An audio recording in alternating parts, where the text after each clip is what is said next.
Hi hello everyone. आज हम लोग डिस्कस करने वाले हैं झारखंड एकेडमिक काउंसिल के मॉडल क्वेश्चन पेपर। ओके, ये क्लास 11th का मॉडल क्वेश्चन पेपर है।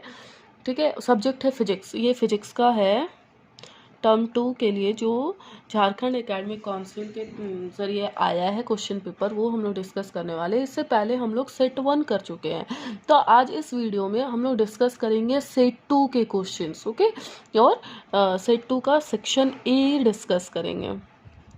सेक्शन ए में टोटल 7 क्वेश्चन है, जिसमें आपको 5 क्वेश्चन अटेम्प्ट करना है, 5 क्वेश्चन सॉल्व करना है। ठीक है, ये शॉर्ट आंसर टाइप क्वेश्चन है, एक क्वेश्चन का 1 मार्क्स है। तो चलिए शुरू करते हैं। क्वेश्चन नंबर 1 है, why there is no atmosphere on the moon. Moon में एटमोसफेयर क्यों नहीं है? तो इसका आंसर होगा the escape velocity of moon is less than the root mean square velocity of the moon, hence the molecules of gas escapes from the surface of the moon। मतलब क्या हुआ कि अर्थ में ना, अर्थ एक ऐसा है जिसमें बहुत ग्रेविटेशनल फोर्स बहुत ज़्यादा है। ठीक है, ग्रेविटी बहुत ज़्यादा है। अब जो मून है उसका ग्रेविटी कितना है? 1/6 है, मतलब उसमें कम है ग्रेविटी, रेडियस भी कम है, जिसके वजह से वहाँ का स्केप वेलोसिटी क्या हो जाता है? कम हो जाता है। Escape velocity v is equal to 2g r है।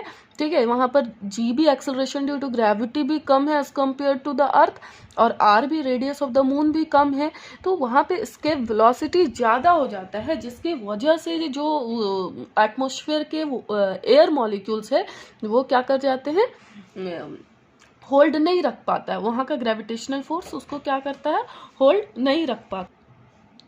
सो v is equal to escape velocity 2g r। ठीक है, नेक्स्ट क्वेश्चन है, obtain the dimensional formula of g। Dimensional formula of g का है m-1 L3t-2। अगर आपको इसको डिराइव करना है तो हम लोग किस तरह से डिराइव करते हैं? f इज इक्वल टू क्या होता है? g m1 m2/r²। हमको क्या चीज़ का वैल्यू निकालना है? डायमेंशनल फार्मूला g निकालना है। So g is equal to f r² m1 m2। ठीक है, f इज इक्वल टू क्या होता है? मास इंटू एक्सीलरेशन, और ये r² लिखेंगे डिवाइडेड बाय m1 m2। ये दोनों मास का क्वांटिटी है, एक मास के क्वांटिटी से ऊपर का एक मास का क्वांटिटी क्या होगा? कट जाएगा। एक्सीलरेशन का डायमेंशनल फॉर्मूला क्या होता है? LT-2, ये हो जाएगा L2 divided by m1। So final dimensional formula क्या होगा? m-1 और L3t-2। ठीक है, तो ये हो गया m-1 L3t-2 dimensional formula for gravitational constant g। Okay, next question है, which is more elastic, steel और रबर? वाई? कौन सबसे ज़्यादा इलास्टिक है और क्यों है? So steel is more elastic than rubber because steel comes back to its original shape faster than rubber when deforming force are removed. मतलब क्या हुआ कि स्टील ज़्यादा इलास्टिक है। क्यों? क्योंकि जब हम लोग उसमें डिफॉर्मिंग फोर्स लगाते हैं, ठीक है, तो दोनों डिफॉर्म होगा। कुछ भी रबर में डिफॉर्मेशन आएगा, रबर खींचेंगे, और स्टील में भी अगर स्ट्रेचिंग फोर्स लगा रहे हैं, फोर्स हटा देंगे, डिफॉर्मिंग फोर्स हटा देंगे, तो रबर का शेप उतना नहीं आ पाएगा जितना स्टील अपने ओरिजिनल पोजीशन पर ज़्यादा आ जाएगा। ठीक है, मतलब क्या हुआ? Steel comes back to its original shape faster than rubber. Rubber से जल्दी आएगा और ज़्यादा एक्यूरेट आएगा। So steel is more elastic than rubber. Okay, next है, calculate the temperature which has same numeral value on Celsius. अच्छा, ये question number 5 है। क्वेश्चन नंबर 4 हम लोग देखेंगे। क्वेश्चन नंबर 4 किधर है? हाँ, ये define coefficient of viscosity. Coefficient of viscosity define करना है। सो ये क्या हो जाएगा? Coefficient of viscosity is the force of friction required to maintain the velocity gradient between two layers in a unit cross sectional area। मतलब क्या हो रहा है? सबसे पहले हम लोग ये देखेंगे कि विस्कोसिटी क्या होता है। विस्कोसिटी सिंपली हम लोग कह सकते हैं कि फ्लूइड में जो फ्रिक्शन होता है उसको हम लोग विस्कोसिटी कहते हैं। ओके, सो फ्लूइड का रिलेटिव वेलोसिटी को जो अपोज करता है उसको हम लोग विस्कोसिटी ऑफ द फ्लूइड कहते हैं। ठीक है, तो कोएफिशिएंट ऑफ विस्कोसिटी क्या होगा? कोई भी लेयर क्या होता है, कोई भी फ्लूइड लेयर में फ्लो होता है। अब लेयर में फ्लो हो रहा है, इसका कोई क्रॉस सेक्शनल एरिया होगा। अब कोएफिशिएंट ऑफ विस्कोसिटी एक ऐसा फोर्स है जो इसके क्रॉस सेक्शनल एरिया को, मतलब उसके लेयर को क्या करेगा, यूनिफॉर्म फ्लो होने में क्या मेंटेन करता है, ठीक है। तो उसको हम लोग बोलते हैं coefficient of viscosity. Question number 5 है, calculate the temperature which has same numeral value on Celsius and Fahrenheit scale.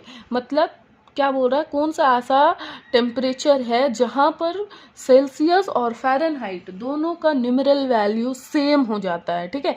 तो हम लोग क्या देखेंगे कि टेम्परेचर को हम लोग डिग्री सेल्सियस में भी मेज़र करते हैं और फ़ारेनहाइट में भी मेज़र करते हैं।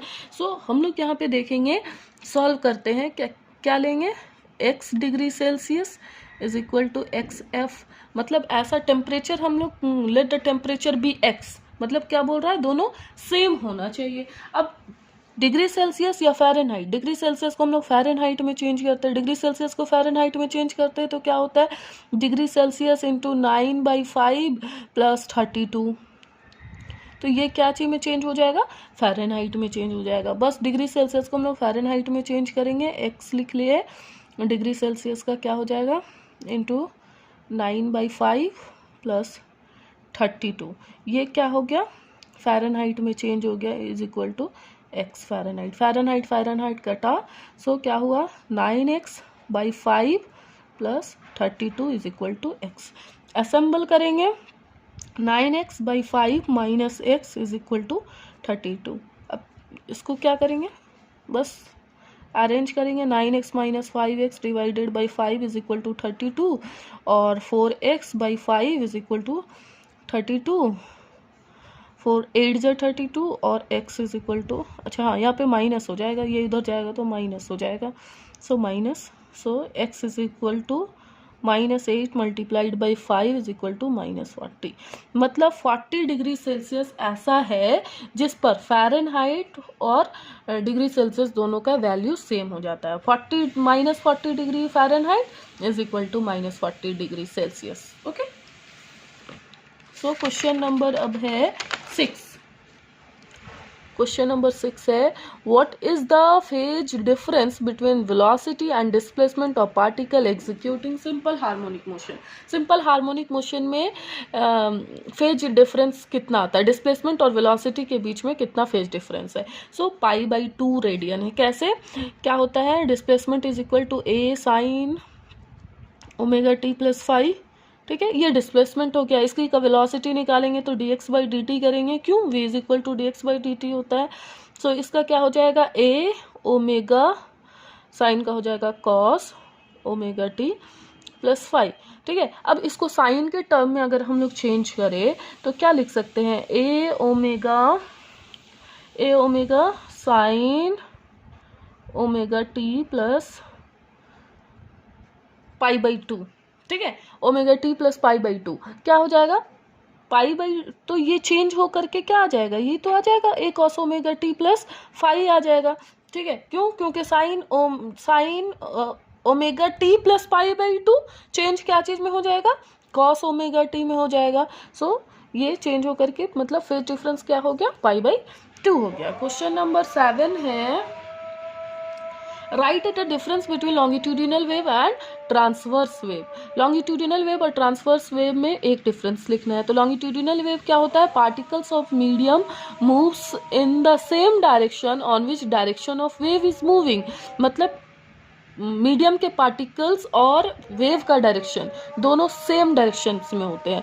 मतलब अगर वेव्स इधर मूव कर रहा है तो पार्टिकल्स भी बैक एंड फोर्थ क्या होगा, सेम डायरेक्शन में अलोंग द लेंथ मूव करेंगे। लेकिन ट्रांसवर्स वेव क्या होगा, particles of medium vibrate perpendicular to the direction on which the wave is travelling. अगर वेव इधर ट्रैवल कर रहा है तो मीडियम्स के पार्टिकल्स कैसे मूव करेंगे, परपेंडिकुलर मूव करेंगे, ठीक है। मतलब वेव का डायरेक्शन और मीडियम के वाइब्रेशन के डायरेक्शन के बीच में 90 डिग्री का एंगल बनेगा, तो इसको हम लोग बोलते हैं ट्रांसवर्स वेव, ठीक है। तो ये था सेक्शन ए का। नेक्स्ट वीडियो में हम लोग सेट 2 का सेक्शन बी करेंगे। It's okay, thanks for watching.